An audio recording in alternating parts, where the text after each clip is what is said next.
SSD versus HDD, solid state drive versus hard disk drive. तो हम आज इसमें इस वीडियो में ये देखेंगे कि इन दोनों में डिफरेंस क्या होता है। ठीक है। और अगर मान लीजिए कि क्या नाम है, आप अपने कंप्यूटर की स्पीड बढ़ाना चाह रहे हैं तो फिर आप क्या करेंगे, आपको क्या करना चाहिए। तो ये वीडियो देखने के बाद ये भी आपको पता चल जाएगा। और जब आप परचेज़ करने जाएंगे एसएसडी तो उसकी भी नॉलेज हो जाएगी आपको। तो आप अच्छे तरीके से और अच्छी एसएसडी परचेज कर सकते हैं मार्केट से। तो जुड़े रहिए इस वीडियो में। तो चलिए शुरू करते हैं। सबसे पहले हम ये देखेंगे कि इन दोनों में जो एसएसडी और एचडीडी हैं इनका स्ट्रक्चर कैसा होता है और वर्किंग कैसी होती है। ठीक है। तो ये इमेज हमने डाल रखी है इसमें। लेफ्ट साइड में जो आप देख रहे हैं ना, ये है आपका हार्ड डिस्क ड्राइव। ठीक है। अब हार्ड डिस्क ड्राइव में एक आपको दिख रहा है सर्कुलर डिस्क। तो सर्कुलर डिस्क जो होती है ना, इसको बोलते हैं प्लेटर, और ये होती है मैग्नेटिक फिल्म से कोटेड होती है। एक्चुअली क्या होता है कि मैग्नेटिक फिल्म में हम डेटा को स्टोर करते हैं। जैसे कि मान लीजिए कि आपका एटीएम कार्ड हो गया, ठीक है, तो उसमें भी डेटा स्टोर होता है। तो सिमिलर तरीके से हम इसमें भी डेटा वगैरह स्टोर करते हैं in case of hard disk drive. अब इसमें एक तो लगा होता है बीच में स्पंडल लगा होता है जो कि यूज किया जाता है सर्कुलर मोशन के लिए। उसके बाद आप ये देख सकते हैं, ये है एक्चुएटर आर्म जो कि फोर्थ एंड बैक मोशन के लिए होता है, आगे और पीछे मोशन के लिए होता है, डेटा को रीड करने के लिए। ठीक है। और इसके जो इंड पोर्शन होता है, इसका जो इंड पोर्शन है ना, उसको बोलते हैं हेड। और जो ये एक्चुएटर आर्म है ये कंट्रोल होता है एक्चुएटर से। ठीक है। उसके बाद यहाँ बॉटम में आप देखिए ये दिया होता है कनेक्टर, कि आपका जो हार्ड डिस्क है वो आपके पीसी के मदरबोर्ड से या सिस्टम से किस टेक्नोलॉजी से कनेक्ट होगी कम्युनिकेट करने के लिए। ठीक है। तो यहाँ पे हमने लिखा हुआ है साटा, एक टाइप की टेक्नोलॉजी है। ठीक है। तो ये होती है हार्ड डिस्क ड्राइव। अब हम नेक्स्ट देखते हैं सॉलिड स्टेट ड्राइव। जैसा कि नाम सजेस्ट करता है सॉलिड स्टेट, मतलब कि ये इसे सॉलिड क्यों बोलते हैं, आप ये देखिए कि इसमें कोई भी मूविंग पार्ट नहीं दिख रहा है आपको। ठीक है। और इसमें जो मेमोरी स्टोर करने के लिए यूज की जाती है वो है NAND flash memory. Actually NAND जो है ना वो एक टाइप का लॉजिक गेट होता है, हम कंप्यूटर साइंस में पढ़ते हैं इसे। तो वो यूज किया जाता है। देखा जाए तो ये फ्लैश मेमोरी एक टाइप की, जो हम एसडी कार्ड नहीं यूज करते फ़ोन में, बस वही होती है, लेकिन यहाँ पे फंक्शन वगैरह ज़्यादा होते हैं। ठीक है। और ये प्रोग्रामेबल होती है, तो इसलिए बिल्कुल सिमिलर नहीं कह सकते इसलिए। ठीक है। उसके बाद ये देख सकते हैं यहाँ पे कंट्रोलर दिख रहा है आपको। उसके बाद ये कैचे लगा हुआ है। उसके बाद इसमें भी आप जैसे यहाँ कनेक्टर आपने देखा वैसे यहाँ भी ये कनेक्टर कह सकते हैं, लेकिन ये कनेक्टर और पावर सप्लाई दोनों देने के लिए ये दिख रहा है आपको। और जो ये लिखा हुआ है PCIe विथ NVMe, एक्चुअली कि ये टेक्नोलॉजी होती है हार्ड डिस्क को आपके सिस्टम से कनेक्ट करने के लिए, ताकि प्रॉपर तरीके से और स्पीडली जो है वो कम्युनिकेट कर पाए जब हम कंप्यूटर या PC वगैरह चला रहे होते हैं तो। ठीक है। तो ये होता है सॉलिड स्टेट ड्राइव। चलिए अब देखते हैं नेक्स्ट। तो अब जैसे कि मान लीजिए कि SSD है, तो SSD कितने प्रकार की होती है जो मार्केट में आपको दिख जाएगी। ठीक है। तो ये 5 प्रकार की होती हैं, जिसमें से जो 3 है ना, 1 2 3, ये जो होती हैं ये कनेक्टर बेस्ड होती हैं। मतलब कि इनका जो है आपके हार्ड डिस्क का कनेक्शन मदरबोर्ड से, आपके सिस्टम से, बाकी जो कंपोनेंट हो गए जैसे ब्लूटूथ डिवाइस हो गया या फिर वाईफाई डिवाइस हो गया या साउंड डिवाइस हो गया, तो इन सब को कनेक्ट करने के लिए जो टेक्नोलॉजी यूज की जाती है, ठीक है, उनके बेसिस पे ये 3 टाइप के होते हैं। और जो लास्ट 2 दिख रहे हैं आपको, ये जो है वो हार्ड डिस्क के साइज बेस पे इनका नॉमेनक्लेचर किया गया है, यूं कह लिए कि टाइप बनाया गया है। ठीक है। तो अब हम देखते हैं कि साटा SSD क्या होता है। साटा का मतलब होता है कि सीरियल एडवांस टेक्नोलॉजी अटैचमेंट। ठीक है। तो ये क्या नाम है, एक प्रकार का ये भी जो है वो कनेक्टर टाइप है, जिसमें हम अपना हार्ड डिस्क है वो कनेक्ट करते हैं सिस्टम से, ताकि वो प्रॉपर तरीके से कम्युनिकेट कर पाए। सिमिलर होता है इसमें PCI में भी पेरिफेरल कंपोनेंट इंटरकनेक्ट एक्सप्रेस होता है। फुल फॉर्म होता है PCIe का। तो एक्चुअली क्या होता है कि जैसे PCI हो गया, SATA हो गया, तो इसमें जो माइनर डिफरेंस आप देख सकते हैं कि इनका कनेक्शन का ही होता है, किसमें कितने पोर्ट दे रखे हैं और कितनी डिस्टेंस पे कनेक्शन होता है इनका। कहने का मतलब सिंपल तरीके से ये समझिए आप, जैसे मान लीजिए कि आप किसी रूम में बैठे हों, आपके पास बुक रखी हो और जहाँ आप बैठे हों किसी तीसरे पर्सन को देना हो, वहीं से उठा के आप दे दें। दूसरा, आप उस बुक शेल्फ से दूर हों तो आप चल के जाएंगे, उठा के देंगे, ठीक है। तो कहने का मतलब बस यही है कि जब भी हम डेटा ट्रांसफ़र करते हैं तो ये जितने क्लोजेस्ट एक दूसरे से कनेक्ट होंगे उतने ही फास्टर डेटा का ट्रांसफ़र होता है, ठीक है। तो यही टेक्नोलॉजी जो है वो यूज की जाती है कनेक्शन में, जिसको बोलते हैं कनेक्टर इंटरफेस, ठीक है। अब ये देखिए जो थर्ड वन है वो है NVMe, जिसका मतलब होता है नॉन वोलेटाइल मेमोरी एक्सप्रेस। इसमें भी वही है, कनेक्शन वगैरह यूज करते हैं प्रॉपर तरीके से ताकि फुल एडवांटेज हम ले सकें अपने सारे कंपोनेंट का, वो भी स्पीडली, ठीक है। फिर फोर्थ नंबर है M.2 SSD। एक्चुअली क्या है ना कि जैसे मैंने पहले बताया कि ये जो होता है वो साइज बेस्ड होता है, मतलब कि आपके हार्ड डिस्क की साइज अगर ये चीज़ है तो समझ लीजिए कि ये डेटा जो इसमें लिखा गया है ये इस हार्ड डिस्क के साइज से रिलेटेड लिखा गया M.2। अब M.2 के बाद में ना 4 डिजिट का नंबर भी लिखा होता है, जिसमें फर्स्ट टू लेंथ या विड्थ होगा और नेक्स्ट टू उसके जस्ट अपोजिट वाला, ठीक है। तो अब ऐसे U.2 SSD होता है, वो भी साइज से रिलेटेड होता है, लेकिन ये ध्यान रखिए कि U.2 जो होता है वो हार्ड डिस्क साइज में M.2 से हमेशा बड़ी होती है, ठीक है। अच्छा, अब M.2 U.2 ये जो है ये तो साइज से रिलेटेड टेक्नोलॉजी हो गई ना, लेकिन अब इनको कनेक्ट करने के लिए हम इन्हीं में से कोई एक यूज कर लेंगे या दो का कॉम्बिनेशन यूज कर लेंगे, ताकि हम SSD की इफ़िशियंसी, रिलायबिलिटी, ड्यूरेबिलिटी, ये सब कुछ जो है हम बढ़ा सकें किसी भी हार्ड डिस्क का, ठीक है। तो ये होते हैं SSD के प्रकार, कुछ 5 प्रकार के, ठीक है। अब ये जैसे हमने इमेज दे रखा है, आप इसमें डिफरेंस जो है वो आइडेंटिफाई कर सकते हैं। जैसे PCI का कुछ इस तरीके से स्ट्रक्चर दिखता है हमें, SATA का कुछ इस तरीके से दिखता है। फिर उसके बाद NVMe जो होता है M.2, दो कॉम्बिनेशन है इसमें, तो कुछ इस तरीके से दिखता है। एक चीज़ मैं ये बताऊंगा कि जो NVMe है ना, NVMe में ये सबसे एडवांस टेक्नोलॉजी है, ठीक है। और NVMe ऐसी टेक्नोलॉजी है जो क्या करती है, किसी भी हार्ड ड्राइव को ना बिल्कुल कॉम्पैक्ट कर देती है। आप देखिए सबसे कम साइज जो है NVMe वाला ही मिलेगा आपको, ठीक है। अब ये जैसे मैंने आपको पहले बताया कुछ टर्म है इसमें, आप देखिए जैसे SATA। तो SATA क्या करता है, ये कनेक्शन इंटरफेस है या कनेक्टर इंटरफेस कह लीजिए, जो SSD को, आपके हार्ड डिस्क को आपके सिस्टम से इस तरह जोड़ता है ताकि फास्टेस्ट वे में कम्युनिकेट हो पाए आपके डेटा का, ठीक है। उसके बाद है NVMe, ये भी एक प्रकार का कनेक्शन ही है, ठीक है, जो कि आपके मदरबोर्ड से कनेक्ट होता है, लेकिन ये सबसे एडवांस टेक्नोलॉजी मानी जाती है। उसके बाद M.2 and U.2 configured with any of them, तो ये भी जो होता है वो SATA और NVMe, PCI, इन तीनों में से कोई भी एक कनेक्शन ले लिया या एक से ज़्यादा कनेक्शन ले लेते हैं तो उसके हिसाब से जो है वो कनेक्ट होती है। फिर उसके बाद है नॉन वोलेटाइल्स का मतलब क्या होता है, जैसे मान लीजिए आपने NVMe देखा, तो NVMe में नॉन वोलेटाइल का मतलब ये होता है कि आपका जो डेटा है हार्ड डिस्क में वो कंप्यूटर में रीबूट वगैरह करने से ना वो नष्ट नहीं होता है और डिस्ट्रॉय नहीं होता है, ठीक है। और आपका जो डेटा है ना वो PCI इंटरफेस से आपके कंप्यूटर के मदरबोर्ड में फास्टेस्ट तरीके से ट्रेवल करता है। अब एक्चुअली एक फैक्ट बताऊँ आपको, तो 1990 में जब SSD यूज होना शुरू हुआ था तो ये बहुत महंगा था और कुछ हाईटेक कंपनियां या सुपर कंप्यूटर में ही यूज होता था और या डिफेंस में ही यूज होता था। उसके बाद से अब ये, लेकिन ये भी कह सकते हैं कि धीरे धीरे SSD के जो प्राइस हैं वो ड्रॉप हो रहे हैं ताकि आम आदमी जो है वो यूज कर पाए इसको। अब हम इसमें डिफरेंस देखते हैं कि डिफरेंस क्या होते हैं इन दोनों में। तो जो SSD होता है वो फ्लैश बेस्ड मेमोरी होता है, जैसा कि आपने इमेज में देखा होगा कि फ्लैश बेस्ड मेमोरी कैसे दिखती है आपको।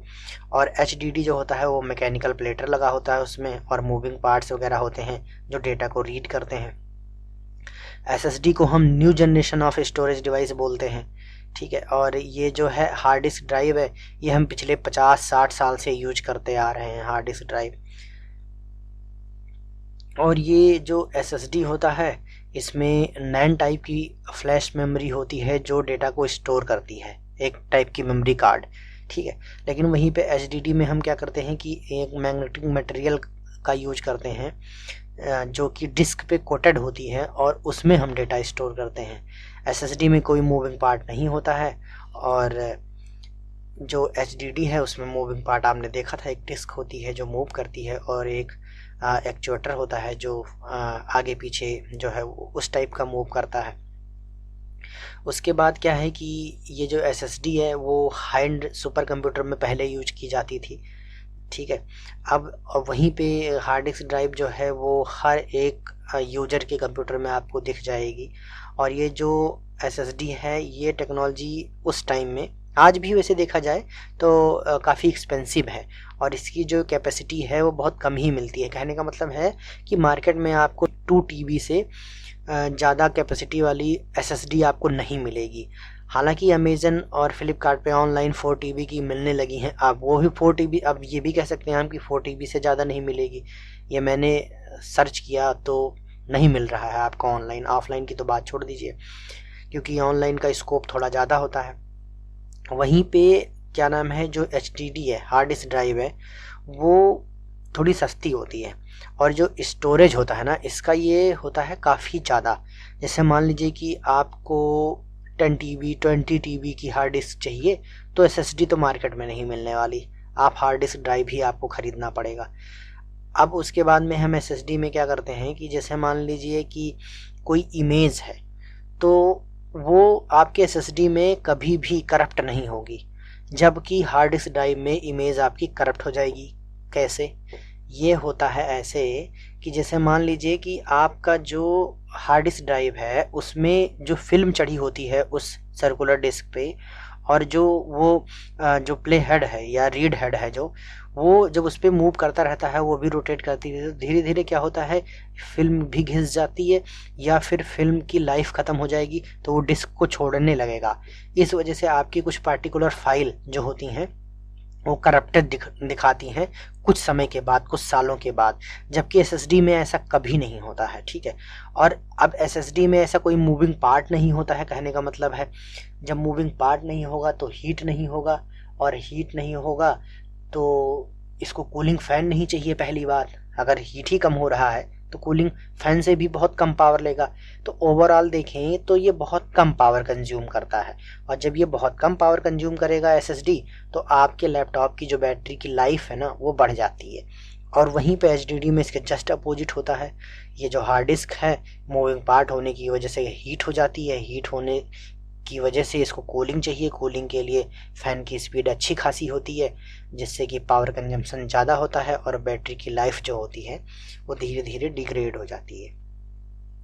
उसके बाद क्या होता है कि 2 टाइप के डेटा होते हैं, एक हॉट डेटा और एक कोल्ड डेटा, ठीक है। हॉट डेटा का मतलब वो होता है जो आप डेली यूज में लें, जैसे मान लीजिए वीडियो एडिटिंग हो गया, कुछ 3D डिजाइनिंग सॉफ्टवेयर हो गया, ठीक है, तो इनको आप डेली यूज में ले रहे हैं। वहीं पे कोल्ड डेटा ये है कि जैसे मान लीजिए कि आपने कोई डेटा स्टोर कर दिया और आपको 1 साल 2 साल 3 साल आपको उस डेटा को नहीं देखना है या एक्सेस नहीं करना है, कहने का मतलब है इमरजेंसी में ही आप 1-2 बार यूज करेंगे, तो वो होता है कोल्ड डेटा। तो हॉट डेटा के लिए या यूं कहिए कि बहुत हाई एंड डेटा के लिए जैसे वीडियो एडिटिंग हो गया तो वहाँ पे जो यूज किया जाता है वो SSD बेस्ट है।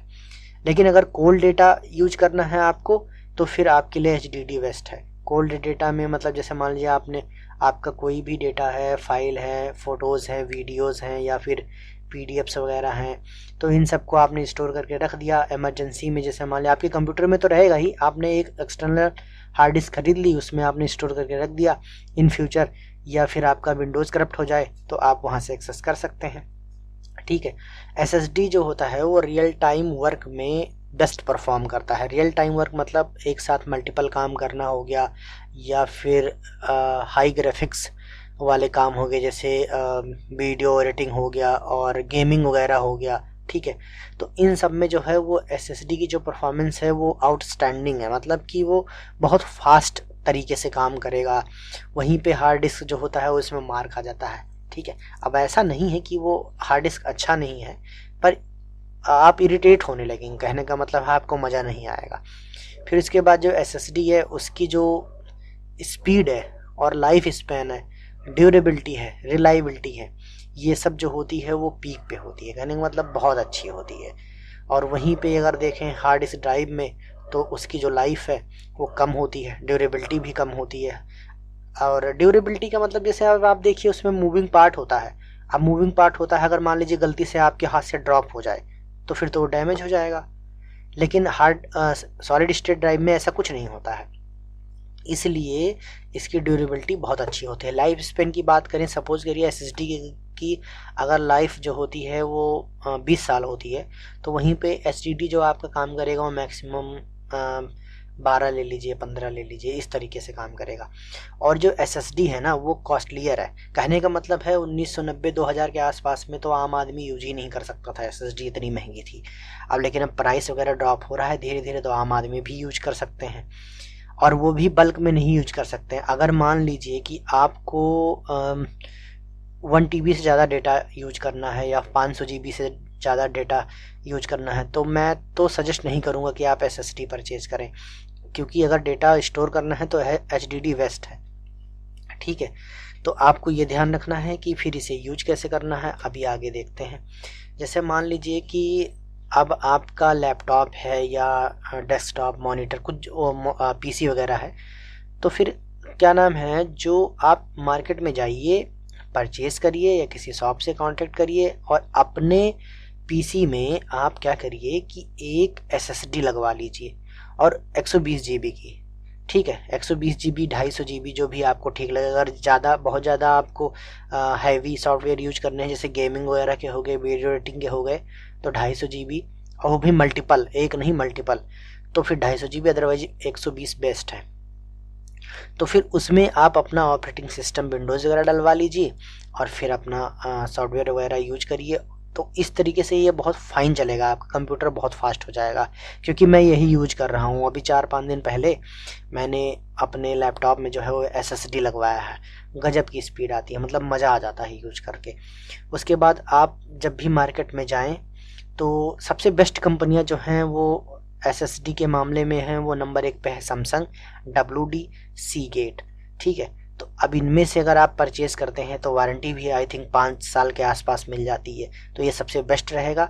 ठीक है, बाकी जो आपको ठीक लगे आप उसके हिसाब से परचेज़ कर सकते हैं। ये वीडियो देखने के बाद, टेक्निकल डेटा सीखने के बाद आप उसको रीड करिए, समझिए, उसके बाद जो भी कंपनी का आपको बेस्ट लगे, जो सर्विस अच्छी दे रही हो, जिसका सर्विस सेंटर अच्छा आपके आसपास हो, और जो गारंटी या वारंटी वगैरह ज़्यादा दे रहे हैं, आप उनका परचेज़ कर सकते हैं। और जब भी आप परचेज़ करें आप ये ध्यान रखिए कि जो टेक्नोलॉजी यूज की जा रही है वो बिल्कुल लेटेस्ट हो। मेरा सजेशन है कि NAND, NVMe, PCIe M.2 SSD जो होती है सबसे बेस्ट होती है। अब ये हम क्रोम में आ गए, यहाँ पे आपको सर्च करना है SSD। जब हम SSD सर्च करेंगे किसी भी कंपनी के ऑनलाइन जो है, चाहे फ्लिपकार्ट या अमेजन, कोई भी ओपन कर लीजिए। अब ये हमने ओपन कर लिया। ठीक है, अब ये देखिए ये हमने उठाया है WD का। तो जैसे कि नाम में आप देख सकते हैं NVMe आ गया, और ये इंटरनल है। ये भी ध्यान रखिए कि हार्ड डिस्क 2 टाइप की होती हैं, एक इंटरनल और एक एक्सटर्नल। इंटरनल जो आपकी कंप्यूटर में लग जाएं, एक्सटर्नल जो पोर्टेबल होती हैं, कहीं भी ले जा सकते हैं और किसी भी कंप्यूटर या डिवाइस में यूज कर सकते हैं आप। तो इसमें देखिए NVMe दे रखा है, जो मैंने आपको बताया कि होता क्या है। ठीक है, एक टाइप का कनेक्शन होता है जो स्पीड को बूस्टअप करता है। सारे जितने भी कंपोनेंट आपके कंप्यूटर में होते हैं उनका बेस्ट यूटिलाइजेशन हो पाता है NVMe में। सबसे एडवांस टेक्नोलॉजी होती है NVMe। ठीक है, अब यहाँ पे देख लीजिए ये खुद लिखा हुआ है कि 4 time faster than SATA SSD। SATA भी एक टाइप का कनेक्शन होता है, उससे 4 गुना फास्ट डेटा ट्रांसफ़र होता है। अब आप खुद देख लीजिए। तो अब इस वीडियो में हमने ये देख लिया कि SSD वर्सेस HDD क्या होता है, इन दोनों में डिफरेंस क्या होता है, और हम जो है उसकी किसी भी लैपटॉप की स्पीड कैसे बूस्टअप कर सकते हैं। और हाँ, एक चीज़ और बता दें कि 120 GB लगवाने में ज़्यादा खर्चा नहीं आता, 1500 रुपये आते हैं बस, 1500 या 2000। ठीक है, थैंक यू फॉर वॉचिंग।